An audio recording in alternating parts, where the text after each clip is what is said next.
Welcome to the Incoherent Fangirl. And I'm not a fangirl, but I'm a fanboy, and I am Josh from apparently Codville, although that sounds like a fish village.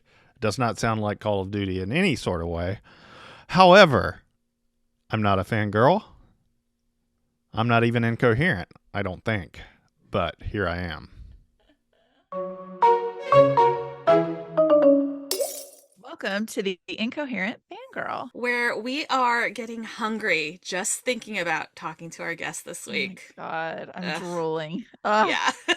I am Mandy of the London Ton. And I'm Karin from Palm Springs. Hey. Welcome. Welcome back. In our timeline, it is February 9th. And in your timeline, it is February 17th, which means I now have an 8-year-old. And I have 14-year-old nieces as of your today. It's their birthday. Happy birthday, girls. Auntie loves you. We love you. I'm going to do my version of a heart because I can't do old people hearts. I tried to do the kid heart to Josh the other night. That's pretty good. We're just both like, hey, that's really good. That's really good. That's really good. I can't do it. It hurts my fingers. It hurts a lot. It hurts. That was in honor of my niece's birthday. I'll never do it like that again. And you did two of them. You did two of them. One for each of them. Perfect. We love you. All right. So, other than those announcements, I have two things that I want to say before we get into the episode. First of all, Viola Davis is now an EGOT. Yes, she is. Very cool. I love her. She's queen. Very exciting for her. Forever. And the second thing is more relevant to me than to Mandy, but Chloe Gong announced the title of Foul Lady Fortune 2, and I'm losing my mind. I'm so excited. It comes out in September, and I'm dying. So, without further ado, I've seen it, but if the listeners have not, Foul Heart Huntsman. I loved her little video where she was like, if you look closely, you'll find some hints. And I swear I've been spending the time since that video came out being like, foul something, or fair, or maybe something to do with an archer, because the archer was playing in the video. I'm not a good detective. No, I'm not a good either. detective. But I'm so excited. So yay. Those are our mini announcements. We're going to manifest that this season, maybe next season, Chloe Gong is going to want to come on the podcast and talk to us.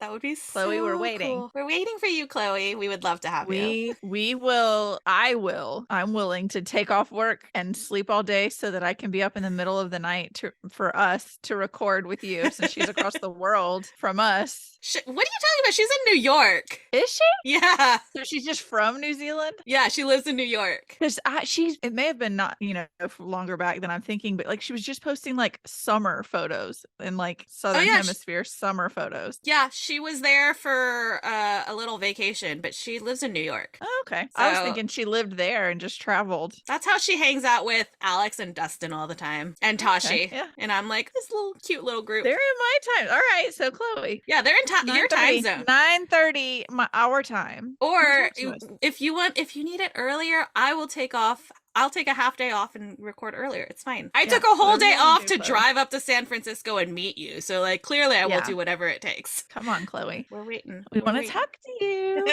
All right.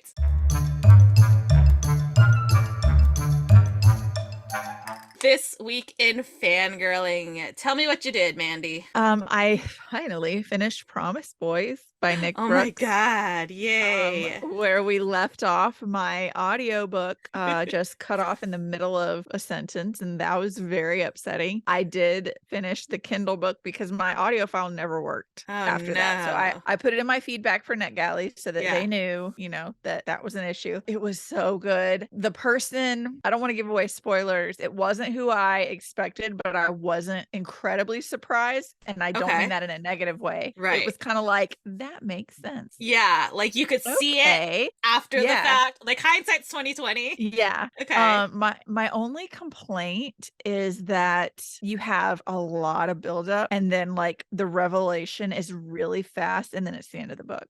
So like I wish the revelation and like getting the person would have been a little bit more drawn out because it seemed seemed very abrupt, but I loved it. Like everything, it was great. That's my only critique was like the pacing was just a little soap opera, sitcom, you know, like. I love that description. Look, when I was like 12, my mom watched The Bold and the Beautiful. I guarantee you, if I turn on The Bold and the Beautiful today, there's still one storyline that's still going on from then. Okay. Probably.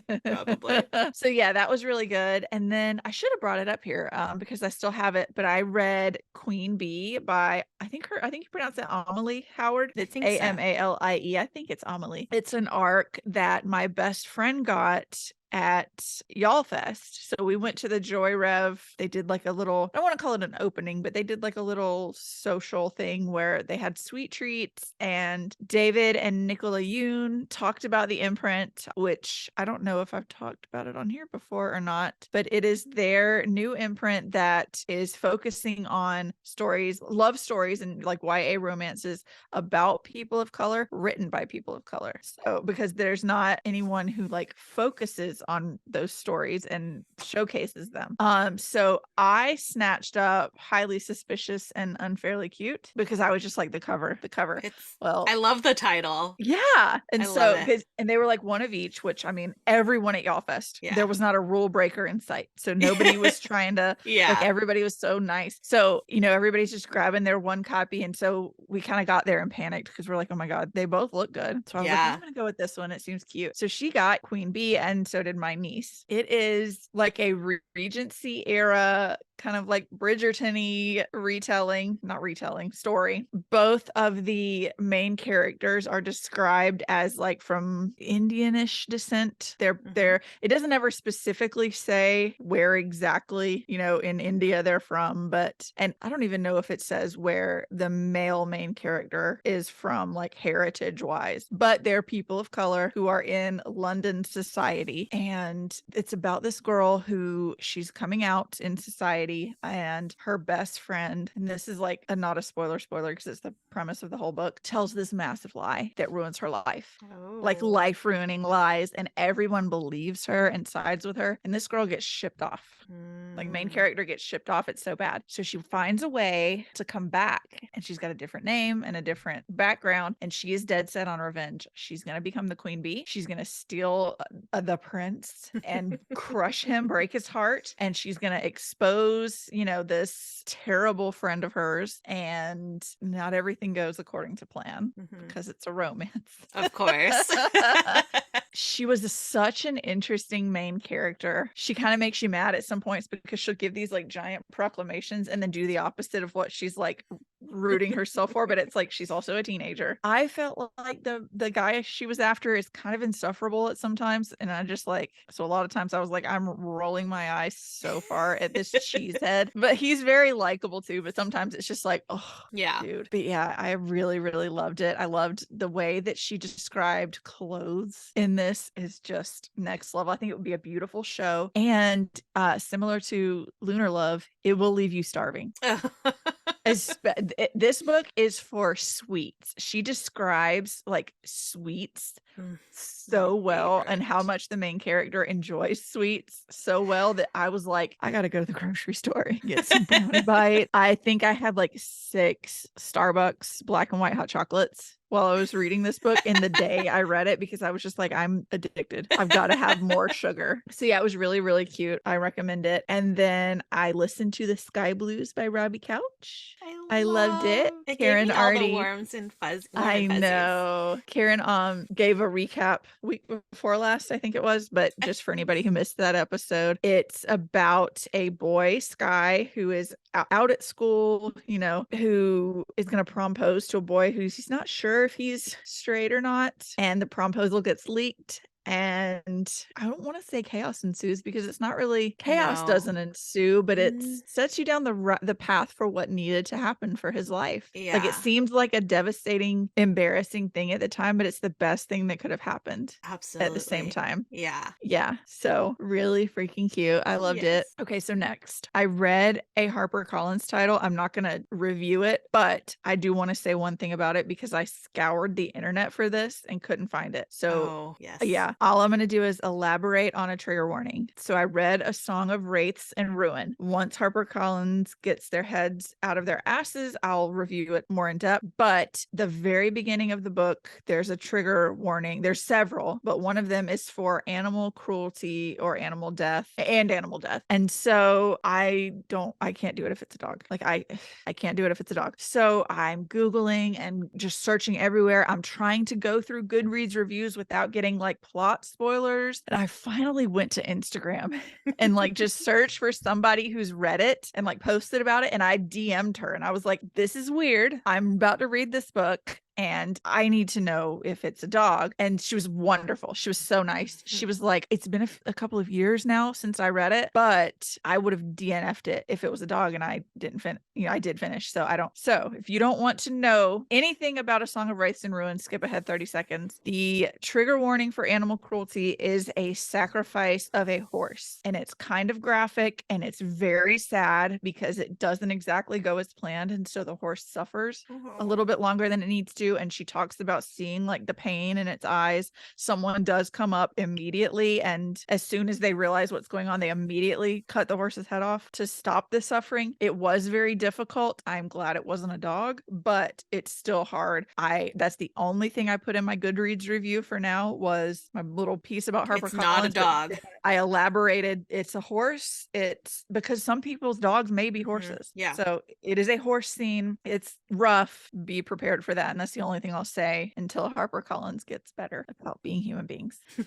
So Saturday was my baby niece's birthday, her 4th birthday.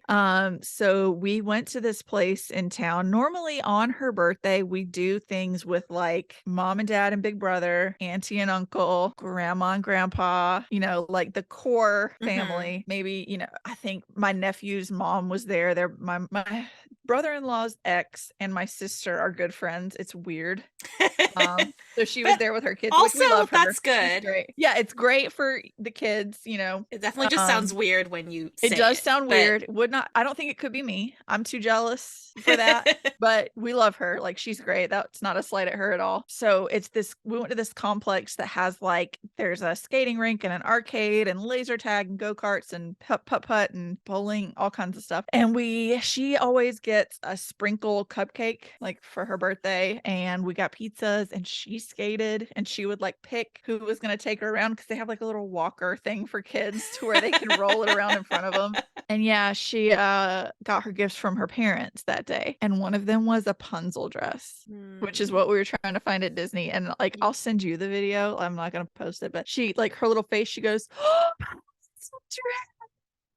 And it's like the greatest moment. And they got like a headband that has like the braid with the flowers coming out. Oh, and then one more little thing about her because it's just cute. She got a slushie the other day and she's drinking it, and she tells my sister, "This slushie is fan-stack-it."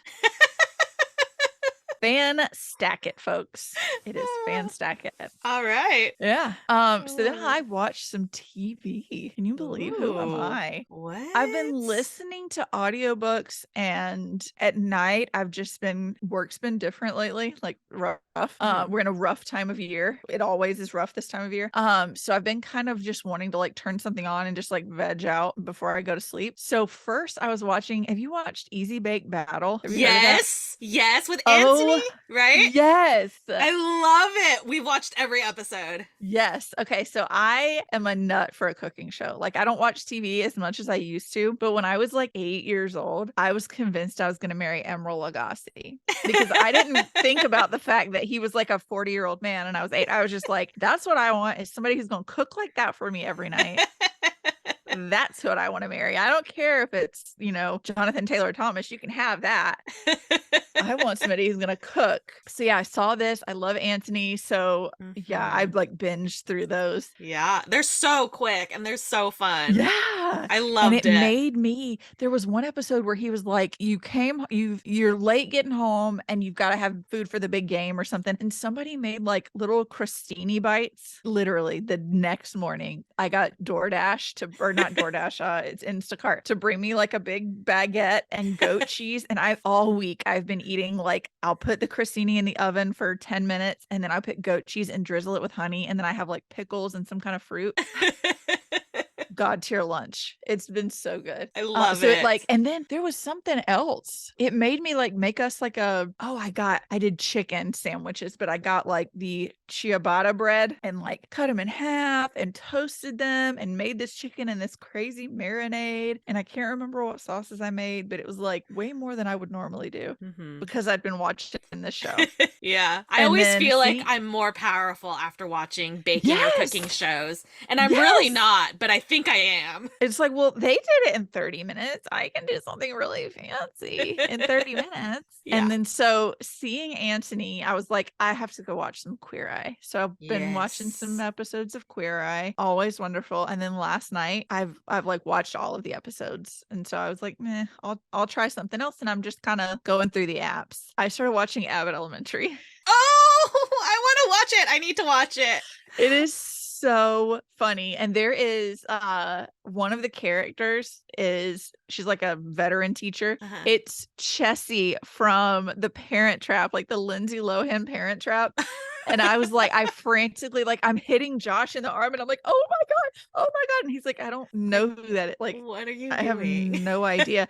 So like tonight I text my sister who's she's a kindergarten teacher. I'm like, do you watch Abbott Elementary? No, this is Chessie from The Parent Trap. And I got like the reaction I was looking for. She's like, what? Oh my God. I didn't know she was still acting. But yeah, I'm only on like episode 6. I started episode 6 when my baby niece called me to FaceTime and then share play Bluey to me, which I had no idea she knew how to do. I don't know how to do, but she did. So I haven't watched anymore, but it is so good. Oh my God. And it's quick. Like it's like Parks and Rec, but in a school. Yeah. And you see a lot of the same characters like you do in Parks and Rec or The Office. Like there's the really overzealous, perky, happy, we're going to do this one. And then there's somebody who has like a long-term, seems like kind of a deadbeat boyfriend, but then there's somebody at work who has a crush. I love it. I love it. It's so good so far. All right, I will move that up on my list. Move it up, and like I said, they're quick, so you can get through episodes. I keep saying that I'm gonna watch it, and then I like get distracted and I forget. So hopefully this gets my butt in gear.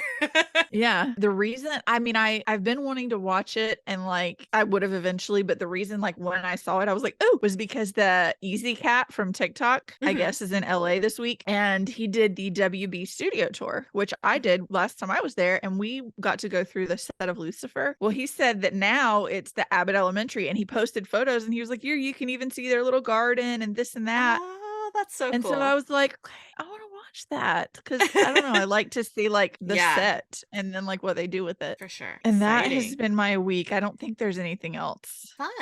Yeah, it's been a good week. It sounds like it. What did you do this week? Okay, so this week I also read a HarperCollins book, which I will not be talking about. And I would like to point out this is the second week in a row that I have read a banned book that was published by HarperCollins that I cannot talk about. I don't know what it says that HarperCollins has now had 2 books in a row that I've read that have been banned books. Like, I don't know how to feel about that. But it was really good. I really liked it, and I can't wait to talk about it. But yeah, not gonna do that now. And I read The Girl the Sea Gave Back by Adrienne Young. It is the second book in her debut duology. I read Sky in the Deep was the first one. I think I talked about it last week. So it is about a girl who has an ability to read runes, and she washes up on shore and is taken in by this clan whose leadership is kind of like divided, so they don't really know what they're doing, and they're like, should we go to war with these people who are the people from the first duology, the first book? And so like, maybe we're gonna go to war, maybe we won't. And she like feels like an outcast and all of that. And so I liked it. It was kind of even though I'm saying it's a duology, they're kind of like standalones set in the same world. So like the first book was about these 2 clans and these people, and then this book is about this clan. I mean, they're trying to go to war with those clans, but it's a different main character. But it is set like a several years after the first book, because there's a romance subplot. And so our female main character here and her, like, I'm calling him the male main character, like the love interest. Does have a point of view in the book, so I think it counts. And he's actually was the younger brother of one of the main characters in the first book. Oh, and cool. so I'm having that same kind of like you read The Stolen Heir and you're like, Oak's grown up now. I'm having that same kind of like disconnect. I'm like, no, you're a child. What are you doing? Yeah. So put your pants on. What are you doing, you little baby? Sir. Yeah. So, and like I said, there's like a romance subplot that like exists, and I feel it throughout the entire book, but I'm mad because I feel like it's not fulfilled on the page. Yeah. And I'm just like there's like maybe one actual thing at the end of the book, and I just want more of this romance. And I know the book's not a romance. I want romance but to I be a want more. subplot. Like I want it to be part of the plot. It doesn't have to be the whole plot. But yeah, like from the get-go, something. from the very get-go, I was like, oh, these two are gonna get together. These two, like, you can tell it's just there's this tension. Yeah. This is what and you're it's just supposed to do. the whole book. Robbed. And I was like, I feel so dissatisfied right now. You're Like, robbed.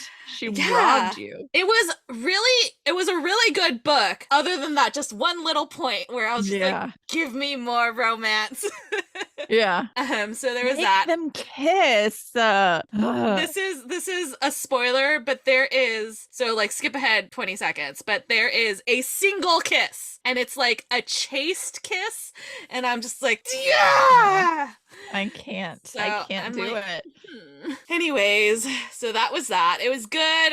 If you are like us and like some more romance, you'll be frustrated. Yeah, like I don't need it to be anything filthy. I just need to know that he would rip someone's spine out for her. Exactly. Or exactly. him. I don't care. Or them. I just need it. I need that dedication. I need that who did this to you energy. Yes. Like, it doesn't have to be that trope, but I just need that energy. Yeah. Yeah, so I get you. You get me. It's good. Yeah. Gotcha. And then the other book that I read this week was Fable by Adrienne Young.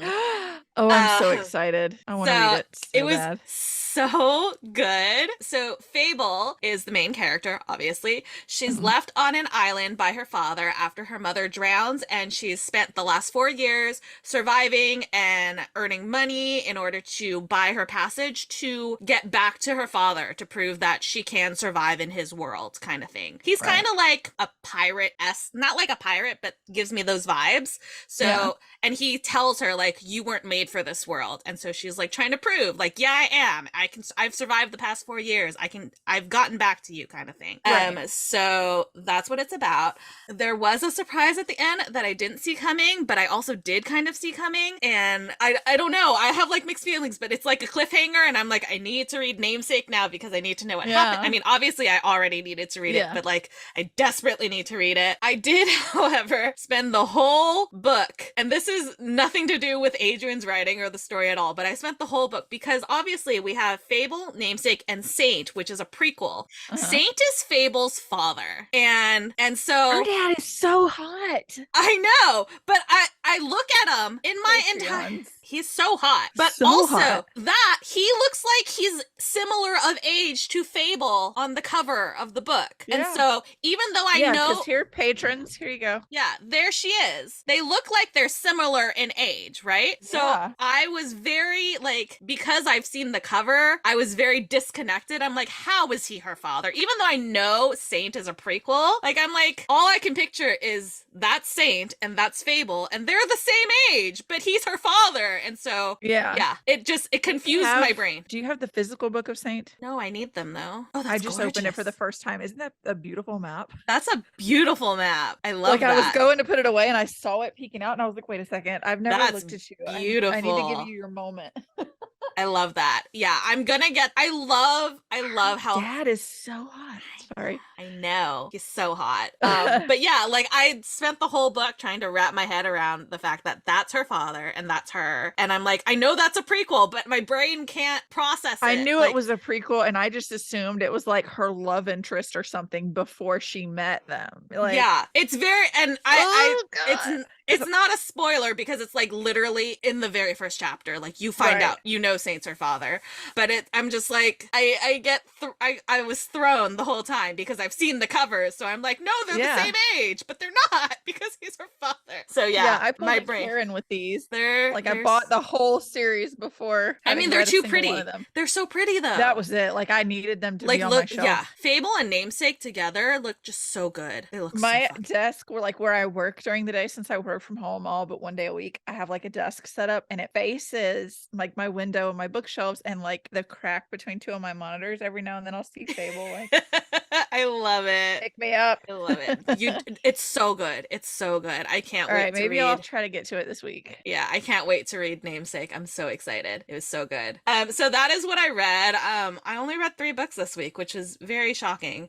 And I actually am here to tell you that I watched 4 movies. I read 3 books, but That's not surprising to me. I watched more movies than I read books. It makes no sense to me. But the fact that you watched 4 movies isn't surprising, I guess, since you watched more movies than read books. But movies are less of a time commitment than books. So yeah, but I have to pay closer attention. Yeah, true. But anyways, so I started my week off watching Glass Onion, which is I don't consider it a sequel to Knives Out, but it's set in the same world because the main character is the same. I don't think you need to watch Knives Out in order to watch Glass Onion. They're not connected other than Benoit Blanc. So this was nominated for adapted screenplay at the Oscars, and the story basically is Edward Norton invites Daniel Craig, Kate Hudson, Jessica Henwick, Catherine Hahn, Janelle Monáe, Dave Bautista, and Leslie Odom Jr. to his private island for a murder mystery game, but then someone's actually killed. I saw like the first half hour of this, I think. Maybe not even that. I saw them on a dock. Everybody's like getting there. Yeah. This cast is so stacked. Yeah. Like it wasn't that I was bored and fell asleep. Josh just put it on as I was going to sleep. Right. But I was just like, I knew that there were a lot of names in this, and then I was sitting there watching and I was like, oh, they're all names. They're all names. Every single one of them. I feel like Knives Out was the same way. I can't remember. It's been so long since I watched Knives Out. I know Chris Evans is in it, I think. Yeah. I remember Chris Evans, but that's all I remember. Which is terrible. But yeah, so I love the first one. I think that this one was better. I liked this one better. And in my opinion, I think it should have gotten nominated for Best Picture and Best Original Score. But that's just me. I liked it better than The Banshees of Inisherin, but I'm not a film critic, so I don't get to make these decisions. Should be. I really shouldn't. I do not have that nuance. So I really liked it. I was kept guessing. Well, there's like a midpoint where like something happens and then it changes everything, and I'm like, whoa, did not see that coming. Yeah. Love that. I also think Janelle Monáe should have won like been nominated for something because she was phenomenal in this. Not that everybody wasn't amazing, but she was phenomenal. I loved her performance. So yay. And then I watched The Elephant Whisperers, which is an Oscar-nominated documentary short. It is a South Indian couple that devotes their life to caring for and raising an orphan baby elephant, and they've forged like a family with this baby elephant, and it's so sweet. It is so sweet. Like literally this poor baby elephant is orphaned and they like work as part of like an elephant sanctuary, and so they are taking care of it and basically like raising this baby elephant as their own baby. It is so sweet. I loved it so much. Like it really was like the relationship between this couple and this baby elephant was like the relationship between a parent and a child. It was so freaking sweet, and it really gave me hope for humanity to be like, there are people out there who have this capacity for empathy and compassion and love for an elephant. Like I'm gonna have to ask him what documentary this was, but it's been like 2 or 3 weeks ago. Josh was watching a documentary about this guy who like, I don't remember where, but he like went out into the rainforest and was like helping rehabilitate, like I don't know what, it's like a big cat of some some sort. I don't know what kind it was, but like teaching it how, like he got it from like baby kitten. I don't know if you call like lion cubs a cub, and spent like 6 months teaching this cat how to, you know, live, and then had to leave. Broke me. But like you're right, the willingness to leave a normal job and being able to, I think the guy lives in England, so being able to go to the pub with your friends and, you know, have a nice bed to sleep in with walls, to like live in a tent in the middle of nowhere just to help one cat survive. It's things like this that actually give me hope for humanity, for real, because it's a shit show right now, and things like this give me hope. They give me hope. I just text him. I just like typed him a text on my laptop, like, what was that cat documentary? Because maybe he'll tell me and I won't have to try to remember what it was next week. But yeah, if you like the documentary about, you know, people adopting a baby elephant, you'll love this one too. Oh, I hope he responds. It was very heartwarming, but sad at the same time. Yeah, this one too, because like I said, they work at like an elephant sanctuary, and so they've basically like raised this little baby elephant, and then at one point whoever is like in charge of them or whatnot, they're like, okay, he's got to move on to like somebody else is gonna take care of him, and like they were like, so it was so sad, and he like, it's disrespectful. He like kept trying to run back and be with them, and it was just like, oh no, I'm never watching that. It was so sad. It's like The Fox and the Hound. I watched it one time, never again. And they were raising this baby elephant, and then they actually got a second orphan baby elephant who was like a little girl baby elephant, and they bonded, and it was just my whole heart. Yeah. I just so I don't know. That was the start of my documentary short nominations, and I don't know how anything's gonna stack up to it. Like, it was so good. Right in the heart. The next thing that I watched, this was our movie night pick, and it was Beth's choice. We watched The Menu with, my notes jumped away. I'm back.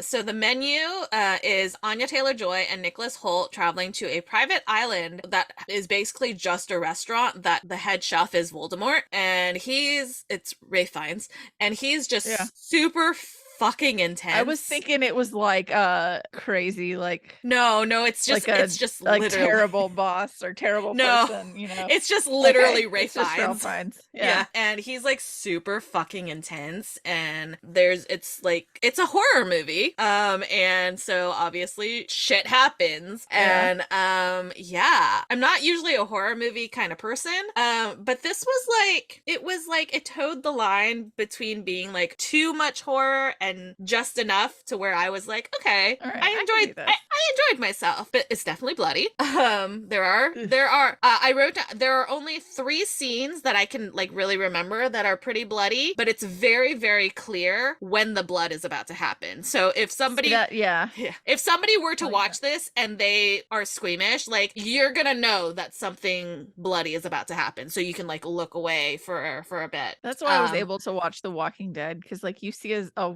walker walk up and they look kind of gruesome, but they're like, to me they're fake enough, you know. But then like somebody's gonna pull out a weapon and you're like, all right, let me know when it's over.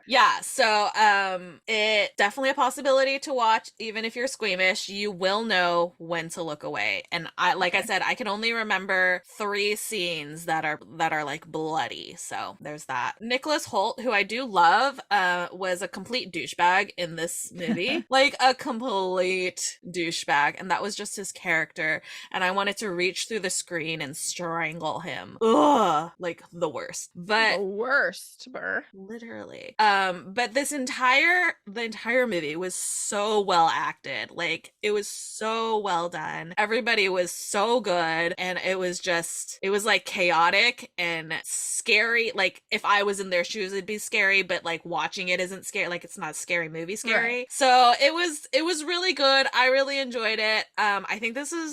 I feel like I've watched something else that Anya Taylor-Joy has been in, but I can't remember. But she's phenomenal. I love her. And the one other note that I wrote down was that Hong Chow is an is one of the actresses in this movie, and I just thought it was funny because she was nominated for Best Supporting Actress for The Whale, which is a different movie that I will have to watch, and with Brendan Fraser, which I'm really excited about. Hey, yeah. But I was just like, we were watching the credits, and I was like, wait, she was just nominated for an Oscar. That's cool. Yeah. And I really Right. liked her performance, so I'm excited to see in The Whale how she does too. Right, yeah. Very cool. Because that's the category she's going up against: Angela Bassett, Jamie Lee Curtis, and Stephanie Hsu. So I wouldn't want to be her. I wouldn't, but she was really good. So like, Yeah. I could be surprised. I don't know.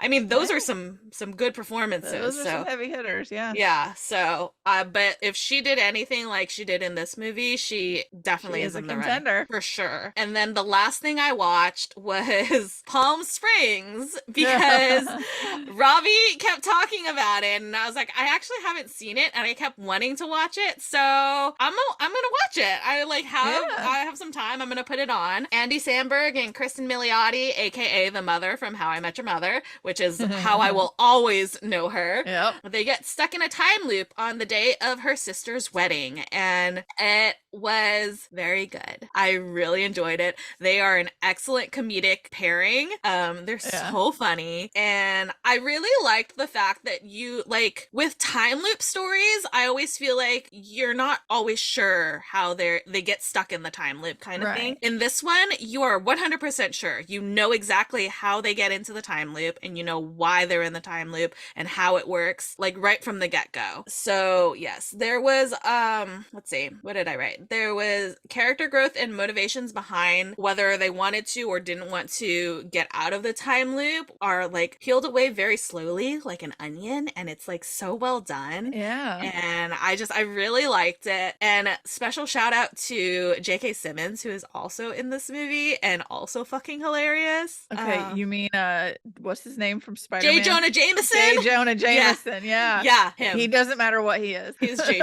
He's J. Jonah Jameson. He was so good in this. I mean, he's always good in everything, but he was so funny in this. I loved it. So Yeah. if you have some time, Palm Springs, it's on Hulu. I'll It have was to so watch good. that. I really liked it. And that was actually after I finished watching that, I was like, do I have enough energy to watch something else? Because Abbott Elementary came up on my Hulu after I finished watching that. And I was like, but at that point it was like almost midnight. I was like, no, I should go to bed.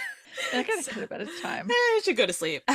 So there's that. And then I just started, speaking of time loops, apparently this is the week of time loops for me because I tried to start reading my arc of If I See You Again Tomorrow, but it's on the NetGalley app on my phone, and I need 50 million breaks. So, so that's a time loop. Palm Springs was a time loop. The Flash on the CW just came back, and the first episode is a time loop episode. Oh my gosh. And I was like, what is happening? I went so long without any time loop stories in my life, and now I've got 3. Robbie, what are you doing to me? You broke the matrix. Apparently so.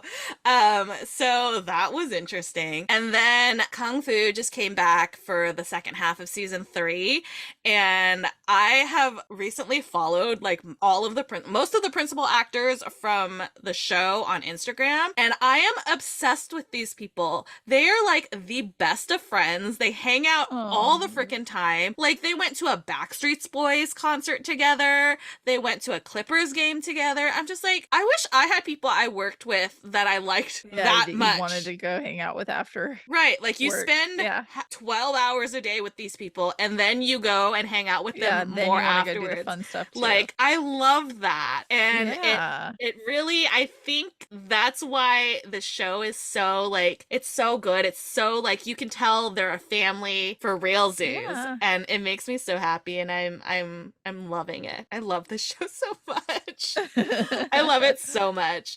For listeners who have been around for a while, you know that it was like my top show of last year. Yeah. So I very much love it. So everybody should go watch it. It's called Kung Fu. Watch Kung Fu. It's, I believe, the first two seasons are streaming on HBO Max, and maybe the first half of season 3, and then new episodes will stream on the CW app after they've aired if you don't have cable TV. So there are ways to watch it, I promise. You can do it. And then the last thing is that there's a new show that just came out. It's called Not Dead Yet, starring Gina Rodriguez, where she is a journalist who had a very promising career, but she kind of threw it all away to follow her fiance to London. And then that fell apart, obviously. Yeah, Don't do course that, it did. guys. And so she comes Go to back. London on your own. Take Yeah. yourself to London. Go with your bestie. Yeah. Go on a writing retreat with your bestie to London. I'm just throwing that out there, Make me man. manifest this. Make me manifest this right now. Do it. Writers retreat in London. Hey, Mandy and Karin, you're gonna go on a writers retreat to London one day. Yes. Love you. Okay, bye. So do that instead of following a partner, because clearly that's not great. No. Don't do that. Obviously that falls apart. So she comes back and is now working for the newspaper that she was working for before, and she's got all her friends there, and she gets put on on obituaries, and she's like, and now she's like, she sees dead people. Literally, she sees dead people. The people that she is writing about. So my gosh.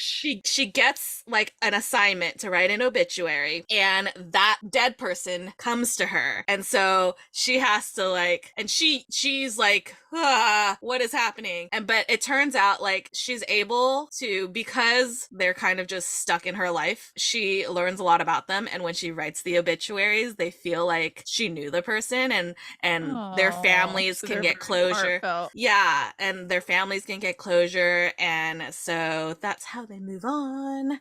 And so it's a sitcom, so it's hilarious and all of that. And I am completely blanking. Oh, Cece from New Girl. I don't know if you ever watch New Girl. I She's love New Girl. Okay, yeah. Cece from New Girl is Gina Rodriguez's best friend, and she runs the life. She's the lifestyle editor, and I mean that should tell you all about how hilarious the show is.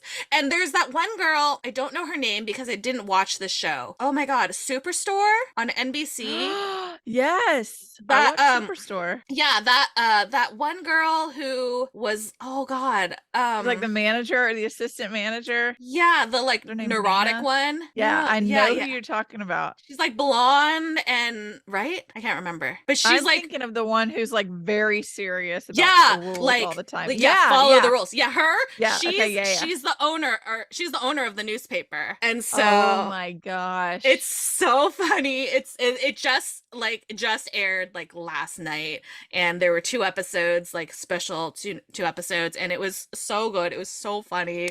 I'm very excited to see where this show goes. I think it's hilarious. You just made me want to like make sure I'm caught up. I don't think I'm caught up on Superstore. I need to go back and look now. You just reminded me. I kept meaning to watch it and I just never did. It's so funny. This is gonna be like another kick in the butt to watch this, because she's hilarious. She's so funny. So yeah, that is what I did this week. Oh, well, one more thing that I did. If you're a Patreon and you're watching this, you already know what I did. I chopped off 16 inches of hair, you guys. 16 inches of hair. I'm so happy. It looks so good. Yeah, I'm very excited. Like literally, I don't like long hair on me at all. I was just very lazy. We were in a pandemic and I was just like, but yeah, I finally chopped off my hair and I feel and look very cute. I feel and look more like myself, I feel like. And so I'm very excited. I was telling Mandy before we started like recording, like my stylist didn't recognize me when I walked in because she's only ever known me with short hair. And so yeah, I feel like a weight has been lifted. Literally 16 inches of hair is a weight. 16 inches. I didn't think it was that long. Like that's like, wait till you take a shower the next time and you wash your hair and you're like, oh my god, I've got way too much shampoo. Yeah.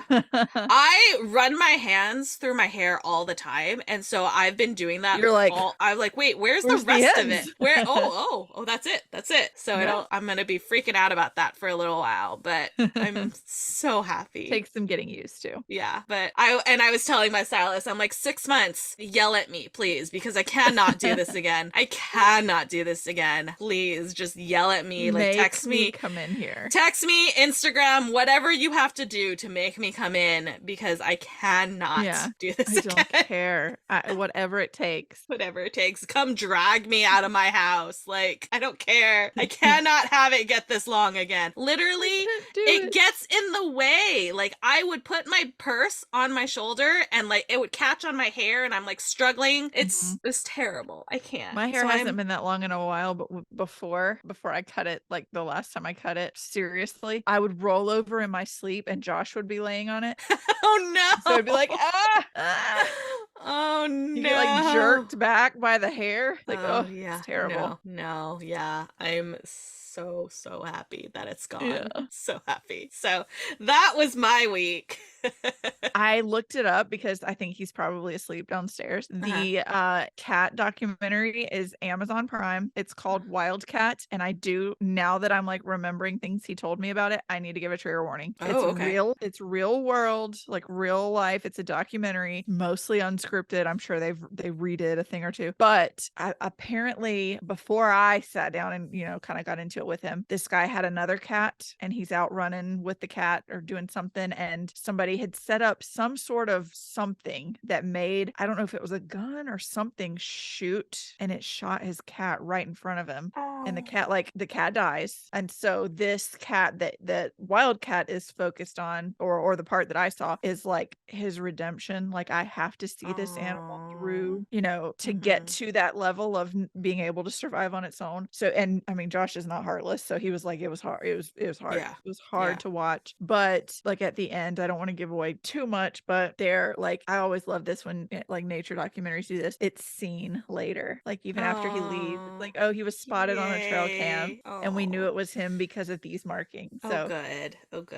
The second cat is okay. The first cat is not. So trigger warning, if that's something that would be upsetting, don't watch Wildcat. Sure. If you enjoy nature documentaries and can stomach that, Wildcat on Amazon. Awesome. All right.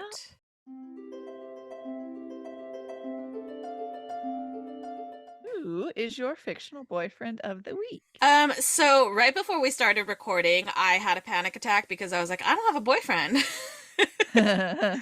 And not because I need a boyfriend, but because I needed something for this segment. And I decided I'm gonna go with a fictional girlfriend this week. Hey. And I'm gonna go with Rosalind Lang because we got our Foul Lady Fortune 2 announcement today. There you go. And I'm ready to see what Rosalind does, because girl had an ending to Foul Lady Fortune. You're like, I gotta figure out where you're going she's got some shit to do, and I'm excited to see her do it because she's like badass. I'm ready for it. So Rosalind Lang, that's my girl. Right. I think I'm gonna do a fictional best friend instead of boyfriend because I don't have anything that they want. But I'm Anthony Porowski. I love him. Yes. And I've watched all these shows with him, and his laugh is everything on this earth. Oh my God, yes. The loudest, silliest laugh. And there were so many at parts of Easy Bake where they like let that laugh, like they could have cut it off in editing, but they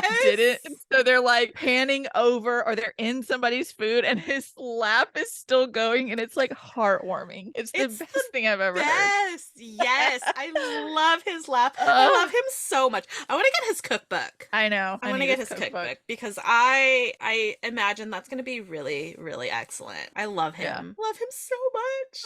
So he's my fictional bestie of the week. Perfect. I love that. All right. Do you want to see where my money went? I do. I would love to see where your money went. Please tell me. Okay. Please show me. I've got more things coming, but I got my paperback of the Stardust and the Ashes today. Me too. Hey. I'm very excited because my name is in this book. Uh-huh. And Yep. I was like, I mean, like, okay, it's in the acknowledgements, but like my name's in a book. But still, yeah. And it's me. It's not like my name is a character. It's me. She's talking about Yeah. me. So I Yep. got very excited. Like I knew it was there, but I was still extra excited. Yeah, you're like, then I got my what month is this? I don't know what month it's supposed to be, but you got it too. God Yes, Killer. it's January. The most gorgeous sprayed edges. So see, I got November, I got January. No idea where December is. I have it too. Yeah, It's precious. so pretty. Sprayed edges with this cute little bunny. I'm obsessed. My niece Can is I gonna use stroke. this? Can I use this? I have a reading challenge where I have to read a book with a rabbit on the cover or in the title. Does this count? Yes. Can we It's on the count back. this? Well, it's a jackal. Is that a rabbit or I don't know. jackal? It's got I don't wings. know. I don't really know. I say yes. All right. Okay. I forgot to show this last week, but I got another Starbucks tumbler at Disney, and this time it has like a cartoon Mickey it's got the Epcot ball or Spaceship Earth, but they call it the Epcot ball, the Tree of Life, the Tower of Terror, and the castle, and then it's got like little things from a lot of the attractions too. So there's like an alien from Toy Story. Oh, so And cute. a car for Test Track. Yeah, it's really cute. So I'm excited about that. And I then love it. my husband wanted to sell some stuff to Guitar Center, stuff he wasn't using anymore. This wasn't my money. It's where my husband's money went.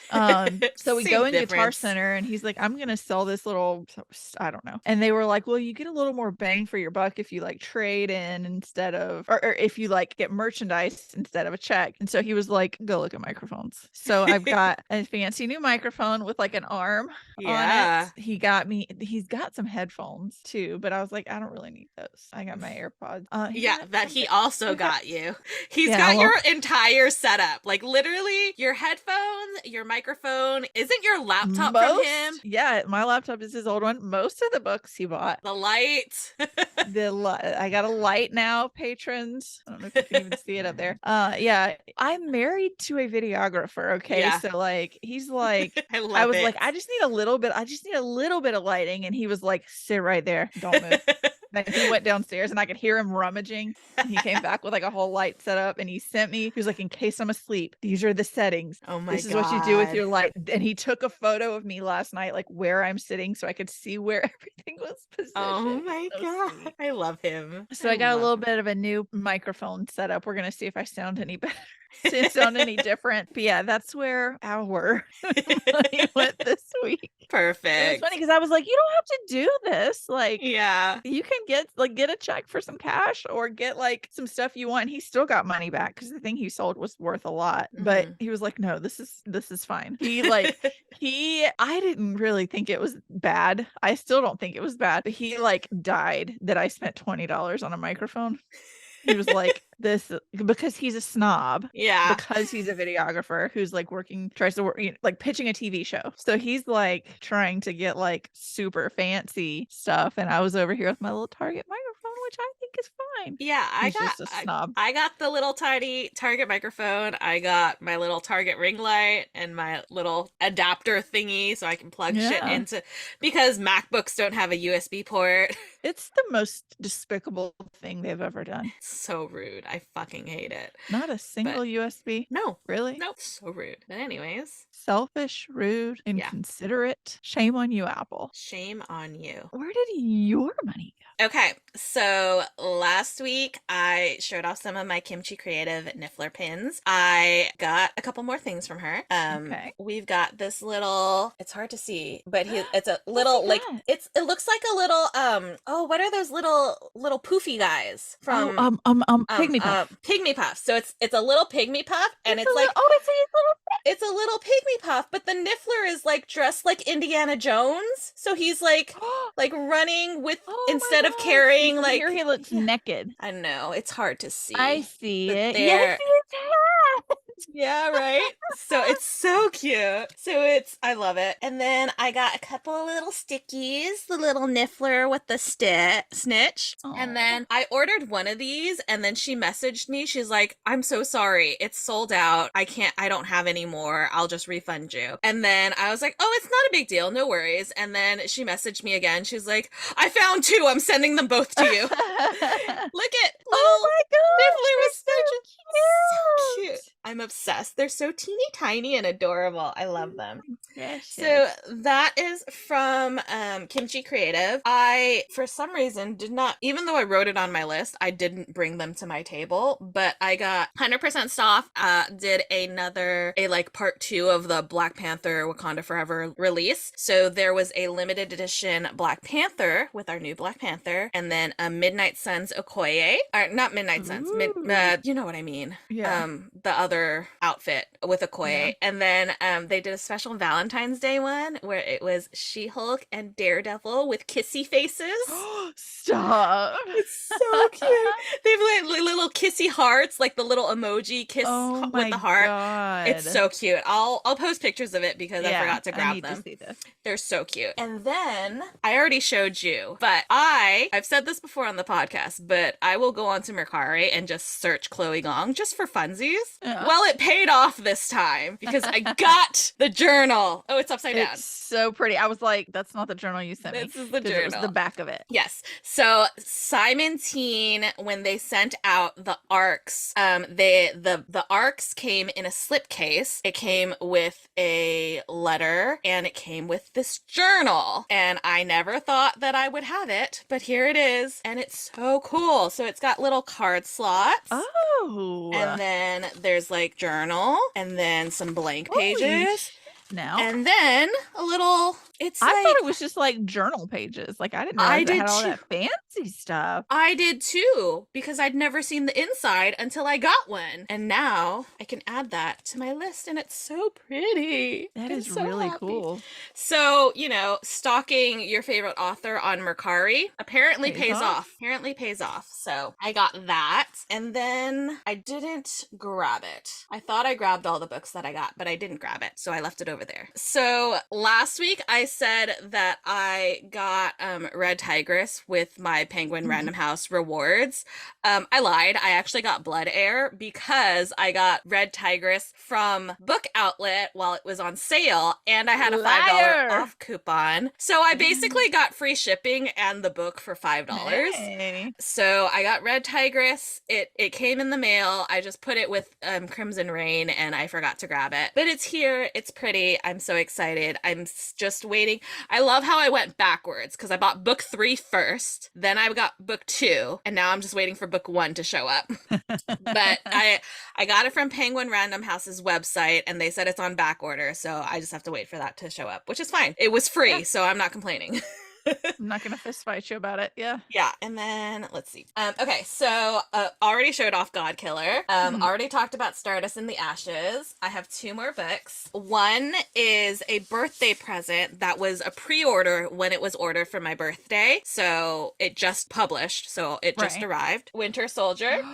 Oh. By Mackenzie Lee. So it's The Winter Soldier Cold Front by Mackenzie Lee. It's got deckled edges. My Loki book? Yes. Okay. Because I have that one You're too. like, I don't even need to look. Because I have that one too. That was the other part of this gift. I was gonna say, are there others? It's Loki, Bucky, and then there's one that is Nebula and Gamora. So this one was sent to me. This one and Loki were sent to me for my birthday from Sam from Grimoire Tea, my love. And then somebody else sent me the Gamora and Nebula Sisters in Arms also for my birthday. So I have all 3 of the books. They're all written by Mackenzie Lee. I'm so excited. I love it so much. And he looks so good. Ugh. It really does. So broody. And then Forever sent me some mail as well. I got the paperback edition of In a New York Minute by Kate Spencer. This book sounds amazing. Love that cover. The cover is so It's gorgeous. very bright and fun. I love it. Draws you in. It really does. I love it so much. And the story, so this girl Franny is having like the worst day ever, which ends with her trying to get on the subway and her dress getting caught and it rips and she flashes everybody. But luckily, she gets saved by this stranger named Hayes, and she's like, okay, cool, yeah. But then somebody posts everything on social media. Of course they do. So now everybody is like shipping these two, like, oh my god, it's a meet cute. They're so good for each other based on this one interaction, when in reality, they're like complete opposites. They're a disastrous match. They have nothing in common. And then Franny's like, oh, it's fine. Like, we live in New York. Like, there's 8 million people. I'm never gonna run into him again. Except then they run into each other all the time. And then they realize that they have more in common than they thought. So, ooh, is it a second chance at a love affair? I'm excited to get into this. Thank you Forever for sending me this. I love it. So cool. Forever is the best. I love them. I mean, they did introduce me to Lauren, so I'm a big fan. A big fan. And let's see, that is everything that I got this week. Where all my money went this week. Kind of my money, kind of not.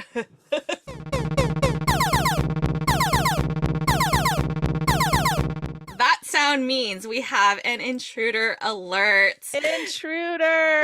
Oh my gosh, this is so exciting. We're so excited. This week we have the immense honor to speak with debut author Lauren Kung-Jessen, who wrote Lunar Love, one of my favorite I'm like books. pinching myself. This is I'm so happy. crazy.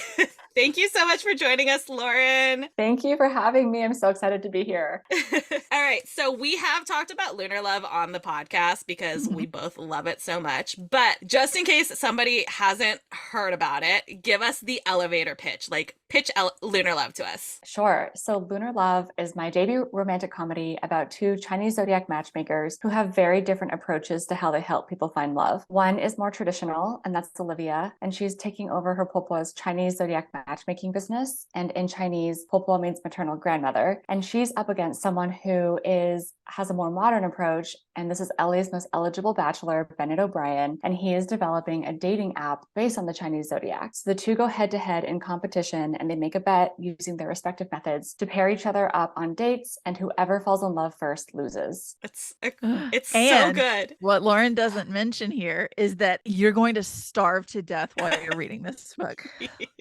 There's a like lot my of food. stomach's growling just thinking about it, because it's also a love letter to food. It really is. Yeah, I went into it knowing that there was a lot of food, and I ate beforehand, and I was still hungry by the end of it. Like, there's just no avoiding it. Just have snacks.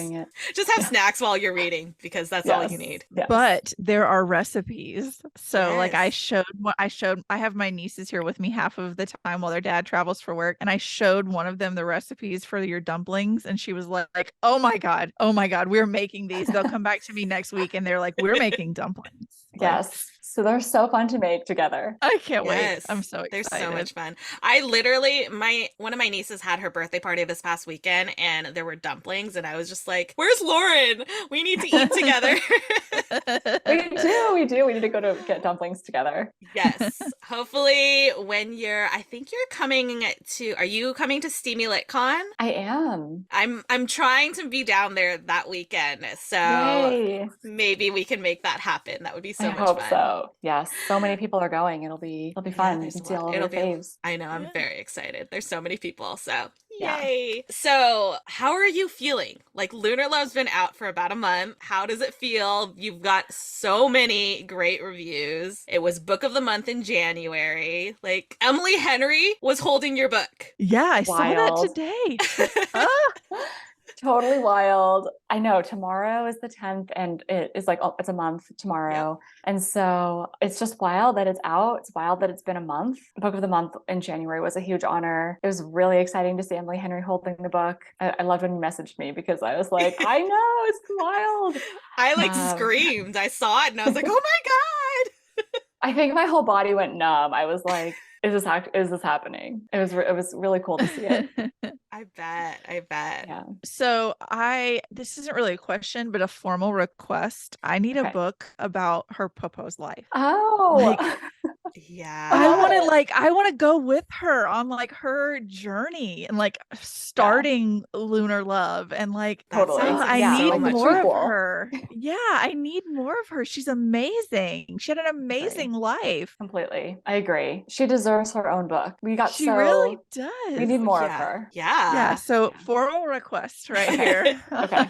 I'm on it. But a genuine question. Food is such an integral part of your story, and I know that you attended culinary school. What Yes. is your favorite thing to make? It's a tough Like we've one. seen the horse cake, and that was insane, Oh, yeah. insane. But like, if you're just gonna make something that you really freaking love to make, what is it? It's going to just sound like we're talking about dumplings all the time, but I love making dumplings. I like making them with homemade dough. I think it's really fun to roll it out when the dough works and it works together, but I love folding it. I'm not great, but it's so satisfying when I do a perfect pleat and I'm like, that's the perfect dumpling. Like, I can't eat that. Like, Yeah. it's too good to eat. And that's very rare. Like 50, it'll be like 2 of those. But they're really fun to make because you can make them with any fillings. So like in the book, it's pork-filled dumplings, but I've made like a butternut squash one. I've seen it where you can do like bacon and eggs. And so Oh like my it's like God. basically just anything and stuffed into dough. And so I love dough. So like I love making pasta too. Oh my So goodness. again, with like the dough theme. Yeah, I feel like it's kind of like I'm thinking like potatoes can be anything, dumplings can be anything, just like that. Yeah. Like they're so versatile. You can make They are. whatever, and I love that. And anytime And I see my anything mom in making dough them, is the best. It's true. it's true. I mean, You can't go honestly, it's wrong true. with bread. It's a No. fact of life. Yeah. So we talked about Popo. Was she based on like your grandparents, or were any of the characters in the book based on like people you knew or just characteristics that you found from them? Popo I don't get to see my Popo very often. She's in Asia. And so I kind of wrote that relationship of like what maybe an ideal scenario would be. And I do love their relationship. But the closest person who is like based on someone in life is probably Bennett and my husband. He's just like, Oh. Bennett is so patient with Olivia and he just is so persistent too. And I feel like my husband is like very patient with me and I can be very stubborn and independent. I'm also a year of the horse. And so I feel like I pull like all of my husband's best traits and will sprinkle him into all of the heroes of the book, of the books that I write. Mhm. I love that. And we love Bennett. Like, we have a segment called Yes. Fictional Boyfriend of the Week. And I think Hilarious. there was a week when we had Bennett. Like, I was just Yeah, like, I Bennett. think both It's of Bennett. us were like, It's Bennett. Like, we love him. So that's Yeah, I'm so so glad. nice to hear. And speaking Yes. of your husband, you guys did meet through online dating after like, what, like 3 days? I know. We did. We met. I signed up for, this is the story that I tell. I signed up for a 6-month subscription. I did. I came home, like, I was third wheeling my sister and her now husband. We had gone to an Asian food market in Brooklyn. We got home and I was like, I'm not going to meet anybody. Am I going to be alone forever? And I was like, I'm signing up online dating. I was so hesitant because, like, literally all of the fears and hesitancies that Olivia has about online dating was just pulled directly from my own brain. I was like, you've heard the horror stories. Olivia calls it digital purgatory. And so I was like, oh, I don't know, like, who am I going to meet? Signed up for 6 months, which kind of like forced me to engage. My rule was that I had to engage every day. I didn't want to wink at anybody, but I did want to like photos. And so 5 days later, my husband and I met in person. He was not the first person I talked to, but he was the first person that I met up with. And then our date was 5 hours. And a few days later, we canceled our accounts. oh, I And that love was it. Like, I had to love pay it for so 6 months much. still.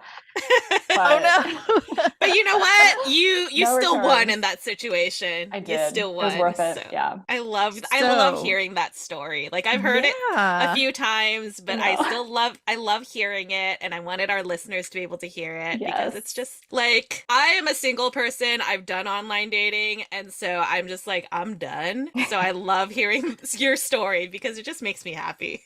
Thank you. Yeah. It was it's nerve-wracking online dating. Yeah, for sure.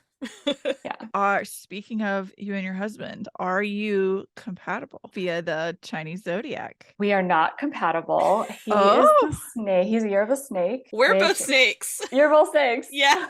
So in the book, the ex-boyfriend is a snake, which not based on him at all. And on paper, not really compatible. And honestly, he wasn't even supposed to be in New York City where we met when we did meet. And so it feels a little bit like fate as well. Yeah. And so like the algorithms brought us together, but I also think it's like a little bit of fate that brought us together. Absolutely. And so he's very like calm, cool, and collected. You would not know necessarily what he's feeling on the outside. Whereas like I cry so easily. I'm like a little bit more dramatic. Like I just need to work through things. I don't really hold much in. So we've definitely balanced each other out. I love That's that. so cool. It's I so did. cute. I knew I was You're the Snake. I didn't have like as much information. Like I didn't know a lot. So your book made me like go and like research and learn more. And I like my husband is Year of the Ox. And so Okay. apparently we're very compatible. And I was like, I felt like kind of vindicated. I was like, Liv Yeah. would love this. Liv would She be would like love it. all about this.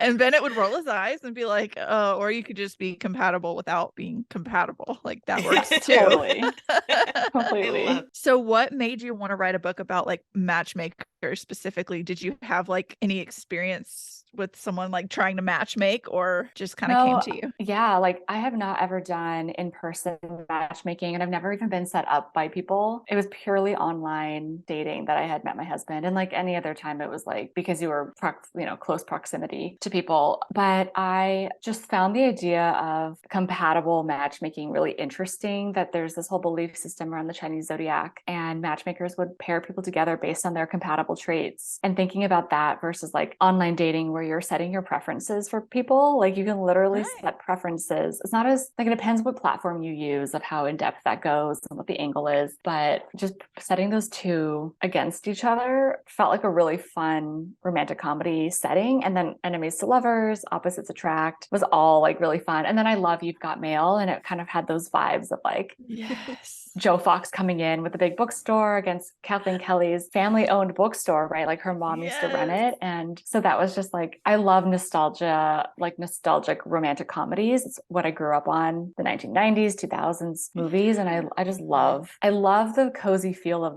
those types of movies. I'm so glad you brought up You've Got Mail. Karen and I were talking about it last night, and like that's my mom, my sister, and I's favorite. So if I'm with either of them, there's at least one You've Got Mail quote that's made. I love it. Okay, what's your favorite You've Got Mail quote? I do the bouquets of sharpened pencils a lot, but I think the one that we do the most is anytime we're looking for something, it's where are my Tic Tacs? When they're in the elevator and she's like about to give this grand profession of like, if I ever get out of here, and she's like, just completely cuts them off. I liked the like ripple at the end of that too. That felt very Parker Posey.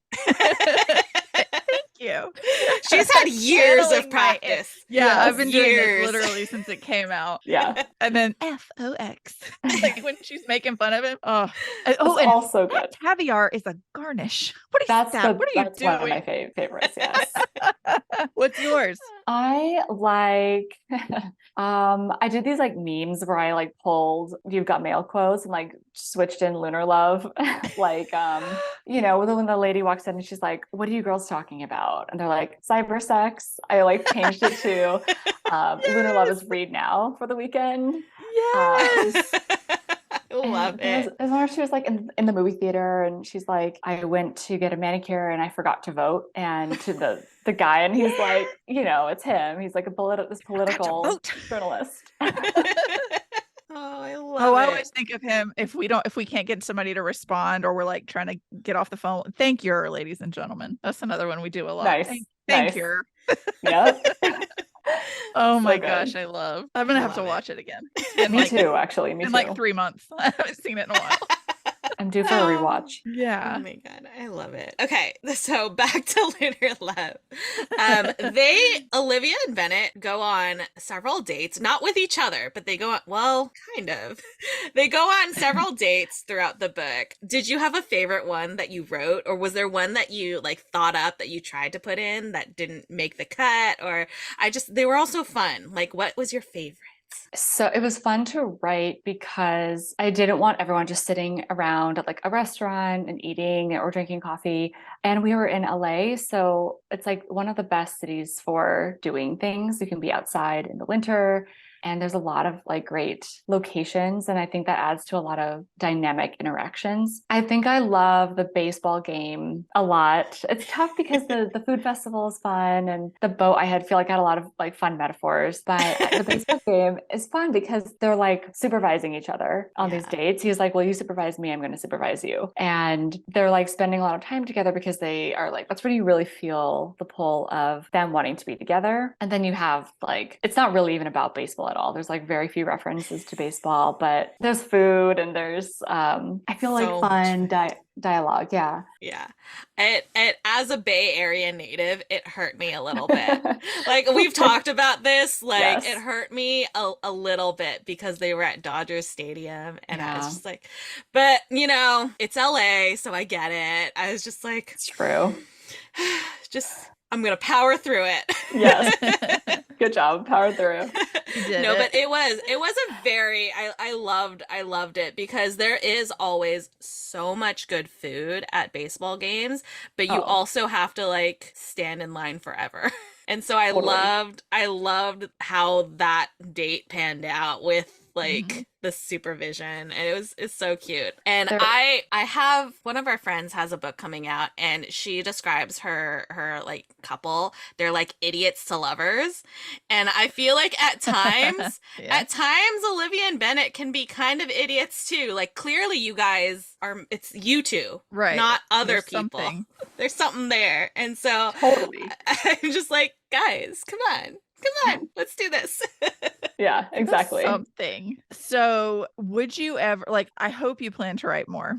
Do you ever consider like doing any kind of crossover or like mention of previous characters in books that may not even be related? Like, is there a chance that we see Liv and Bennett walk across the street in front of somebody, or You will actually, now, to be fair, and I'm still waiting for edit. So like this can change what I say, but you will see them in the next book and like in more of a setting than just like crossing the street. There's a couple of instances. Yay! Yeah, you'll get an update on how they're doing, what they're up to. I There's an love exciting that. life change. And but it's a standalone book. So it's the same universe, but it's not like a sequel. They're new characters, but you will see I familiar love I faces. that. love that. So like little Yeah. cameos. I love Yes. that. That's I one of think my it's fun favorite too. things. Yeah, that's one of my Yeah. favorite things when authors do that. Like they're separate books, they're standalones, but you have little cameos from like your You get that little previous book. Easter egg. Yeah, for like longtime readers. And Yeah, it's a then wink to people Mhm. who've read your other book. It's my Yes. favorite thing. It's really fun. And it's what was interesting is like I was like, okay, well, people might come to this book without having read the first book. And so you have to also figure out how to set them up in a way where you're not giving the entire like story of what has just happened in a different Right, book. You're right. like, well, they run a Chinese zodiac matchmaking business. And Yeah. that's where it's fun, I think, because you're like, there's so much more to it. Yeah, you're like, Yes. oh, I know their story. Yeah. For sure. So there's one part in the book where Olivia and Bennett talk very candidly about imposter syndrome, specifically in terms of their race. They're both mixed race. And for me, I felt like it was very cathartic to read. Like I feel it like I'm not even mixed race. I'm full Chinese, but I still feel, you know, a sense of imposter syndrome. They're mentioning like I'm not Asian enough. Did that feel like cathartic to write? Because I know you're mixed race. gosh. Like a part of it is like I want you want to have these conversations, but you want it to feel organic as well. And I loved it. Thank you. I'm so happy that you did, because that's a huge, huge reason why I wanted to write, period, but like write these books and like not seeing myself and my family growing up and reflected in the media and on magazine covers and in books. And so I did struggle with like there's some like dialogue around, oh, you know, don't talk about it. It just show characters like just show us living our lives. And I want to show that. I want to show that mixed race people are, falling in love, experiencing grief, loss, happiness, success. But I also was craving and hungry for conversation on the page about what it is like to be mixed race and to not feel like you're enough and to not feel like you're Asian enough, whether you're mixed race or not. And I just thought that was an important conversation to have, because without it, it's kind of erasing us. Like, Yeah. to ignore it, that's not our life. We do experience these feelings and we don't get to talk about it that much. Sometimes I don't get to talk about it that much. And so I wanted to show both. And like striking that balance was a challenge, something that I really try to focus on. How much to talk about it? What do I say? And their experience is not everybody's experience. Their experience is not even all of my experience, and vice versa. And so I wasn't trying to capture like the one all be all of what it's like to be mixed race, but certainly they feel, for different reasons, like they're not enough. And so like with Bennett, it's like he didn't grow up learning about the culture and he's trying to learn about that now. And Olivia has grown up with the Chinese zodiac and with her popo and aunties, and like very, very entwined with her family and the culture. And even still, we see her learning about different traditions and customs. And then at the end, they're learning together, which I love. And I almost kind of feel like I relate a little bit more to Bennett in that way, where I don't speak the language my mom speaks. My mom speaks Chinese with her family, and we've celebrated select holidays and traditions. And I still feel like I have so much to learn. I'm trying to learn it now, but it's just like one of those things. Yeah, and I think you handle it really well. And like it's such an important conversation, and it's a good starting point. I think it opens it up for people to be like, oh, well, this can be something that can become the norm. Like we're not gonna not talk about it. And I agree. Like it's very important to have, and I'm glad you wrote it in, and it felt very organic in that moment for them to be talking about it, especially like so candidly and so openly about it. And like I said, I'm not mixed race, but I am Chinese American, and there are times when I don't feel like I'm Asian enough, but there are other times I don't feel I'm American enough, and so that racial imposter syndrome is like nobody talks about it, but now it's here, and I hope more people talk about it because of this book. Thank you. Yes, I hope so too. I can't wait. They're a little bit young now to read it, but I don't want to give too much of their story away. They're not Chinese, but my nieces that live with me half of the year are mixed race as well. And even if it's not the exact same, it's still feelings that they've, had, things that they've heard at school that, you're not this enough, you're not that enough. I want to share it with them. I want to give them another couple of years, but once it gets to that point, like I want to share it with them because they will still be able to relate. Even though it's not an identical, situation, it still will make them, feel a little bit more validated. This is someone like me, similar on page, because you don't see that kind of representation as often as you should. Absolutely. And I also think like kind of a broader theme of it is traditions and how we carry those forward into the future, the present and the future. And that can be like any traditions, not just like mixed race Chinese American, but like what does your family celebrate in general, of what are your customs, what are your cultures, traditions that you can evolve over time, make a little bit more modern, make it work for you.